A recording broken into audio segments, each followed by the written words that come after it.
మన పెట్టుబడి మన పిల్లల భవిష్యత్తు కోసమే కదా, అందుకే సరైన స్థలం ఎంచుకోవాలి. మీ పెట్టుబడికి నమ్మకమైన వేదిక శ్రీ వాసవి ప్రాజెక్ట్స్. మళ్ళీ మిర్చి విషయానికి వస్తే కొరటాల శివ గారిది ఫస్ట్ మూవీ అది.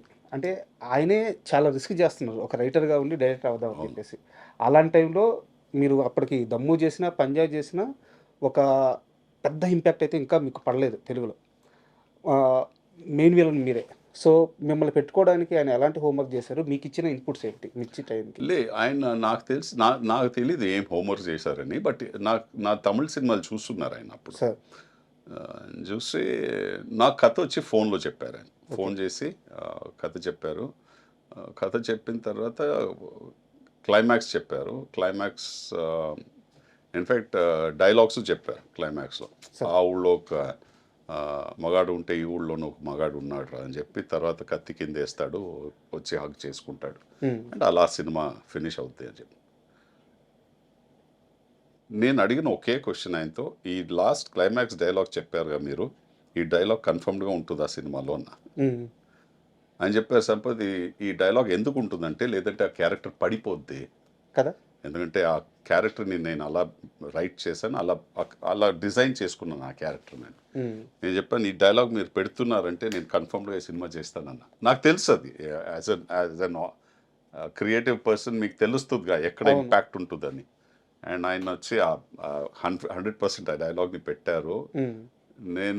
నేను ఎలా ఊహించుకున్నాను అది ఆ సీన్ స్క్రీన్ మీద, జనాలు దాన్ని ఎలా రియాక్ట్ అవుతారని చూసాను, ఎగ్జాక్ట్లీ అదే రియాక్ట్ చేశారు. మీన్స్ ఆ డైలాగ్ ఆ క్యారెక్టర్ చెప్పిన తర్వాత కత్తి కింద వేసిన తర్వాత థియేటర్లో ఒకే క్లాప్స్. సో ఆ ఇంపాక్ట్ నేను కొరటాల శివ షూట్ చేసే ముందే చెప్పాను, ఈ సీక్వెన్స్ మీరు చూడండి ఈ విలన్కి క్లాప్ వస్తుంది 100% అని.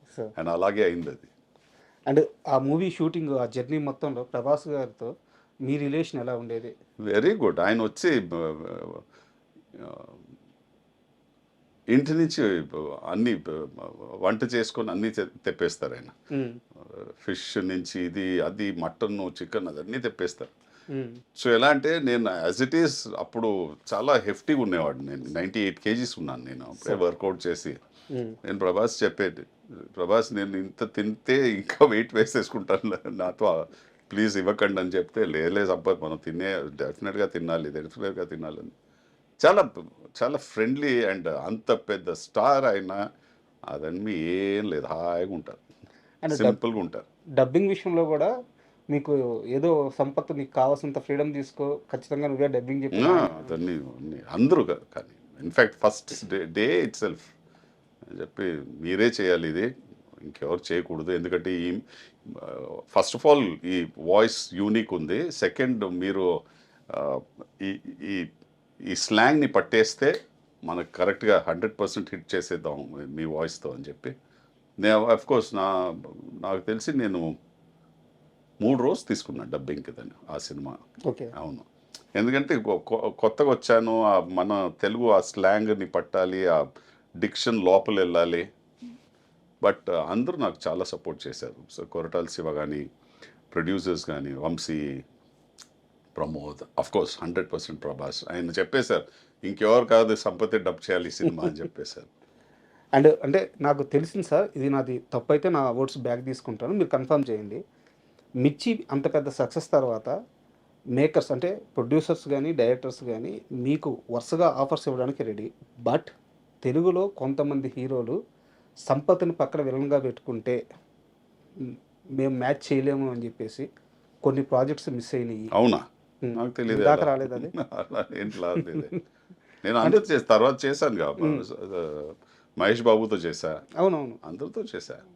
చాలా వరకు ఏంటంటే మేకర్స్ రెడీ అంట, బట్ ఏంటంటే అక్కడ ఉండే హీరోలతో సమస్య అంట. నాకు తెలియదు అలా, నేను వినలే అలా, ఎక్కడ వినలేదు.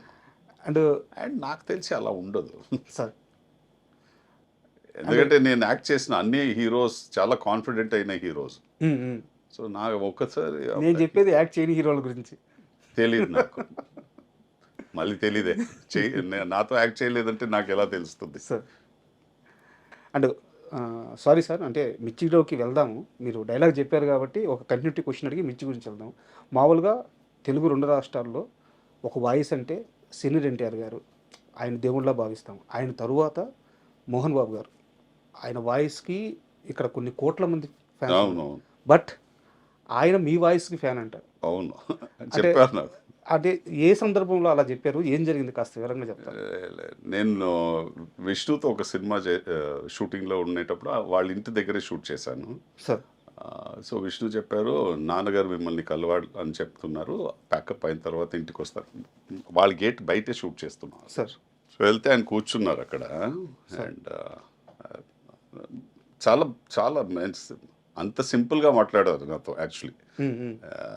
వచ్చి కూర్చో సంపత్, నేను నాకు చాలా నచ్చుతుంది, నేను నీ గురించి చదివాను, నీ గురించి విన్నాను, హ్మ్. హ్మ్. అండ్ నువ్వు వచ్చి మీన్స్ ఏది ఉంటే అది స్ట్రైట్ మాట్లాడేస్తావంట. హ్మ్. ఇదన్నీ నా క్యారెక్టర్ అలాంటిదే, ఆయనకి భలే ఇష్టం అలాగే. నేను అలాగే అవన్నీ చెప్పారు. తర్వాత ఆయనతో వచ్చి కలిసి నేను డిన్నర్ చేశాను ఆ రోజు. వావ్! చాలా 3-4 అవర్స్ ఆయనతో ఉండి ఒక మంచి ఎక్స్పీరియన్స్ అది. అప్పుడు చెప్పారా మీ వాయిస్ గురించి? వాయిస్ గురించి చెప్పారు, చాలా బాగుంది వాయిస్. ఇన్ఫ్యాక్ట్ నేను మిర్చి వచ్చి చూసేటప్పుడు ఫస్ట్ అడిగాను, నేను ఎవర్రా ఇతను, హ్మ్. డబ్బింగ్ చేశారా ఎవరైనా, కొత్త డబ్బింగ్ ఆర్టిస్ట్ వచ్చాడా, ఎవరు ఇదని అడిగా. హ్మ్. తర్వాత తెలిసింది నువ్వే, నీ వాయిస్ ఏదని చెప్పి హ్మ్. చాలా హ్యాపీ పడి అదే చెప్పారు, క్లాస్ సినిమాలు చేయి, హ్మ్. ఎక్కడ తగ్గకో, అలాగే ఉండో, హ్మ్. నువ్వు ఎలా ఉన్నావో అలాగే ఉండో, అండ్ హెల్త్ అని బాగా చూసుకో అన్నీ చెప్పారు. అండ్ భోజనం వచ్చి యాక్చువల్లీ డిన్నర్ చేసి వెళ్ళాలి నువ్వు, హ్మ్. నేను చెప్పేసాను ఆల్రెడీ, కలిసి చేస్తున్నావు అని చెప్పేసా, నువ్వు ఎక్స్క్యూజ్ ఇవ్వకు అని చెప్పి కూర్చొని హాయిగా అదే చెప్పాను కదా, నేను ఈజీలీ 4 hours 5 hours స్పెండ్ చేస్తున్నాను ఎంతో. అదే సార్. అంటే లాస్ట్ ఒక ఇంటర్వ్యూలో మీరు ప్రస్తావించారు గానీ, సందర్భం గురించి చెప్పలేదు. అది కనుక్కుందామని అడిగాను.